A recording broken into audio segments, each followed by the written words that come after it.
حج کے ارکان، واجبات اور سنتیں۔ حج کے ارکان۔ نمبر 1، احرام۔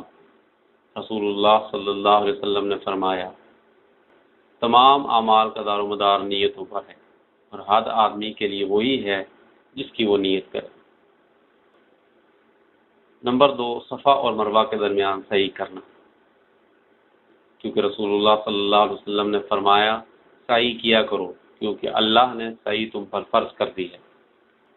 نمبر 3، عرفات پر وقوف کرنا، کیونکہ رسول اللہ صلی اللہ علیہ وسلم فرماتے ہیں، حج عرفات پر وقوف کا نام ہے۔ نمبر 4، طواف افاضہ، کیونکہ اللہ تعالیٰ فرماتے ہیں، اور اللہ کے گھر کا طواف کریں۔ جس نے حج کے ارکان میں سے کوئی رکن چھوڑ دیا، اگر وہ احرام ہو تو اس کا حج نہیں ہوا، کیونکہ اس نے نیت ہی نہیں کی، اور نیت کے بغیر عبادت نہیں ہوتی۔ اور اگر وہ احرام کے علاوہ کوئی اور رکن ہو تو اس وقت تک حج نہیں ہوگا جب تک وہ اس رکن کو ادا نہ کر لے۔ حج کے واجبات۔ میقات سے احرام باندھنا۔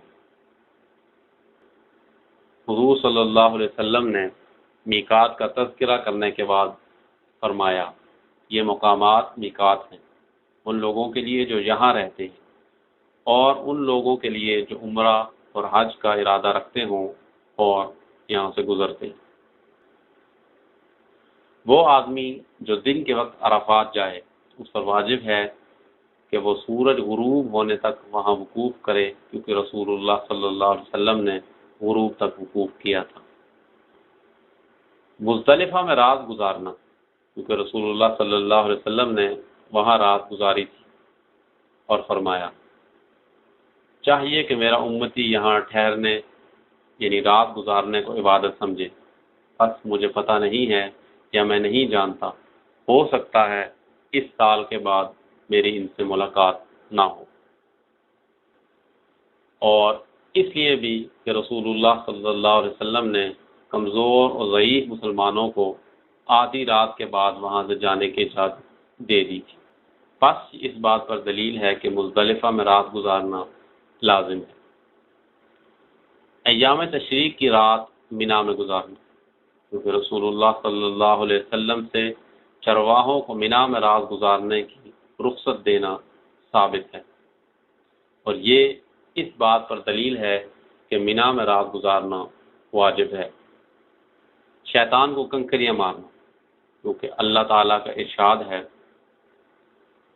اور تم اللہ کا ذکر کیا کرو ایام تشریق میں، کیونکہ المعدودات سے مراد ایام تشریق ہے۔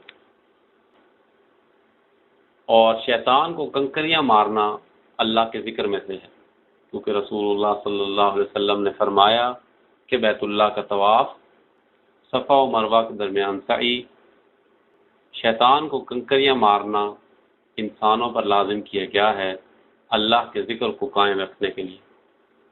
سر کے بال منڈوانا یا کتروانا۔ اللہ عز و جل فرماتے ہیں، انشاءاللہ تم یقیناً پورے امن و امان کے ساتھ مسجد حرام میں داخل ہوگے، سر منڈواتے ہوئے اور سر کے بال کترواتے ہوئے۔ طواف وداع۔ اس لیے کہ حضرت ابن عباس رضی اللہ عنہ سے مروی ہے کہ آپ نے فرمایا، لوگوں کو حکم دیا گیا کہ آخری ٹھکانہ ان کا بیت اللہ ہوگا، مگر یہ کہ حائضہ عورت سے تخفیف کی گئی ہے۔ جس نے حج کے واجبات میں سے کوئی واجب ترک کیا تو اس پر دم لازم ہے تاکہ اس کمی کو پورا کیا جائے۔ حج کی سنتیں۔ احرام کے لیے غسل کرنا اور خوشبو لگانا، ایک ازار اور سفید چادر پہننا، جب سے احرام پہنے تب سے جمرۃ العقبہ کی رمی تک تلبیہ پڑھنا، مفرد اور قارن دونوں کے لیے طواف قدوم کا کرنا، اور طواف قدوم کے پہلے 3 چکروں میں رمل کرنا۔ طواف قدوم میں اتباع کرنا، اور اتباع یہ ہے کہ وہ چادر کے درمیانی حصے کو دائیں کندھے کے نیچے سے اور اس کے دونوں اطراف کو بائیں کندھے پر۔ عرفہ کی رات مینا میں قیام کرنا، حجر اسود کو بوسہ دینا، مزدلفہ کے مقام پر اس طور پر مغرب اور عشاء کی نمازوں کو اکٹھا پڑھنا کہ یہ وقت مغرب کا ہو۔